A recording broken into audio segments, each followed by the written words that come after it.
this is the fifth lesson that I learned from being a simp during my college years, which is that no matter how modern women are, if anything is going to happen in the bedroom, you got to make the first move.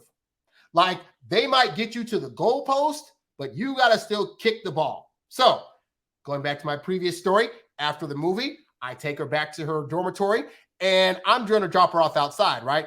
And she says to me, hey, do you want to come up and see my dorm room?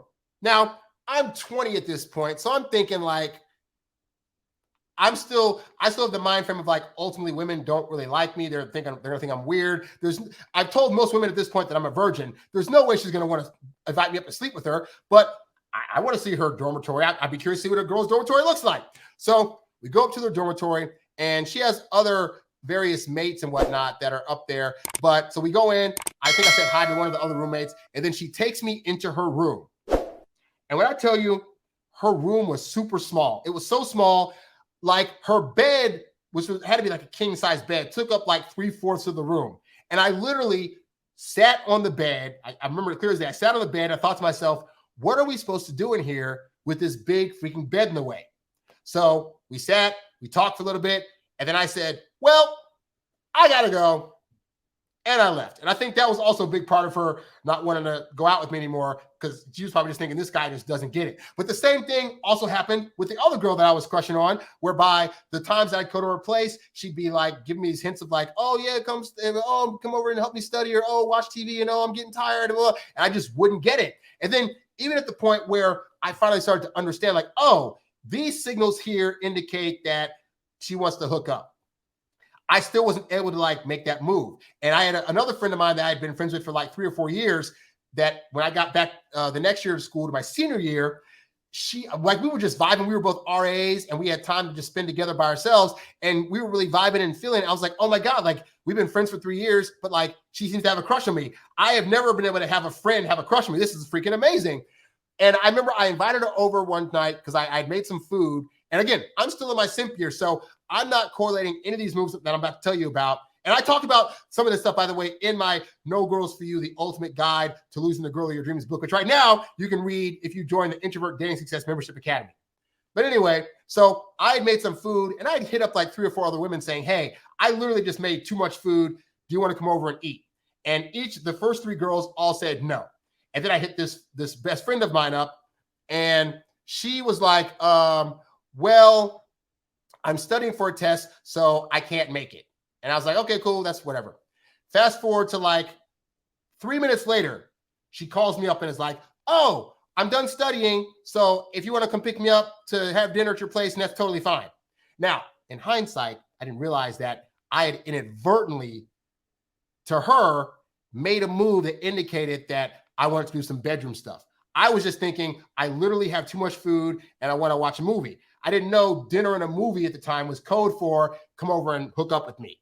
But that's an example of I made a move and she responded, boom. But when she came over, we literally ate food. At one point, I showed her my bedroom and then quickly walked right back out of my bedroom. We go on the couch to watch a movie. And at this point, we had been out enough to where I was kind of wanting to do some stuff, but I was still not completely like confident. So I'm like, had my arm around her. And at some point, I think I might've felt on her chest a little bit, but I wasn't making like the overt move to say, let's go to my bedroom, right? So we watched the first movie, we get to the end of it. And I go to I think I had a DVD player, and I'm like, well, at this point, it's like 1 o'clock in the morning. And I say to her, well, we can watch another movie if that's okay with you.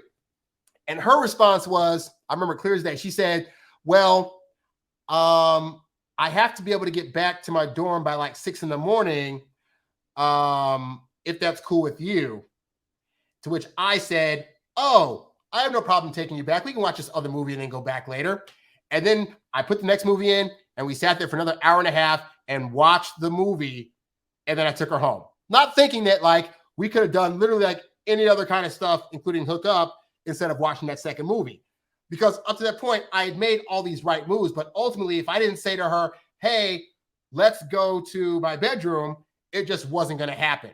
And so that's when I got really depressed. And that's when I ended up like not passing my senior year because I was just so heartbroken that I thought I'd figured out women and hadn't, yada, yada, yada. And that is when I wrote the book because I started reflecting back on all my mistakes and realized like, oh, I messed up in these major, major ways. But the point is this, is that ultimately it was my job to stick the landing, to kick the ball over the field, to get them to go to the bedroom. All the women got to do is make themselves available for it to happen. And so as a guy, you got to recognize what passive signals or sometimes overt signals are women putting out there or responding to that indicates they want to do stuff. For example, I've been on dates with women where like those first couple of dates, I drop them off at their place. They say bye to me in front of their apartment, but they don't invite me up. I know now's not the time. At the point where I dropped them off one day and they're like, hey, you want to come up for some water? You want to come up real quick to just talk? That lets me know, oh, they're actually trying to do some stuff. And since I know that that's the signal now, I know that when I go up there, I got to start kissing more passionately, touching them in certain places, yada, yada, yada. But the invite's there. But regardless of, women saying, oh, yeah, I don't mind sleeping around with guys and blah, blah, blah, and I'm going to, make the move and this and that, they're not going to. Their version of making a move is doing something so passive that if you don't pick up on it, you're out. And you have to just kind of learn what those signals are. Again, if you join the Introvert Dating Success Membership Academy, we talk about a lot of that stuff in the academy, so you'll have a better idea of what signals women are sending to you, so you won't be simping out. All right. You's a bad boy, but you can't stop, won't stop. You a high earning, high value, high class man. You a high earning, high value, high class man. You a high earning, high value, high class man. You a high class man. You a high class man. You a high earning, high value, high class man.